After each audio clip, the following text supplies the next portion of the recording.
Welcome to the last breakfast. Please enjoy the video. You begin by opening Google Tasks where you work, Gmail, Calendar, or the mobile app. Create a named list first because lists keep related tasks grouped. Add your first tasks with concise titles and optional details. Include due dates to make them actionable. Then, add subtasks for steps that belong together. Once done, drag tasks to reorder priority and swipe to complete. This gets you out of setup and into actual task capture quickly, so your list already drives action. Now you expand how tasks fits into your workflow. Sync with Google Calendar to see due dates in context, which prevents double booking. Make sure to toggle visibility. Use drag and drop to move tasks between lists and edit details inline for quick updates. Add notes to capture relevant info and set reminders when a date alone isn't enough. Once integrated, use search to find items fast.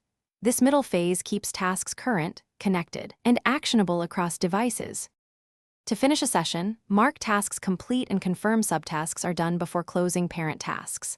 Review your lists weekly, archive or delete lists you no longer need to reduce clutter. Make sure due dates and reminders are accurate. Adjust priorities if things shifted. If something goes wrong, like syncing issues, sign out and back in, update the app and force a resync. Make sure your account is connected and storage isn't full. This wraps up work and prevents common failures. Thanks for watching. If this was helpful, leave a like and consider subscribing. See you next time.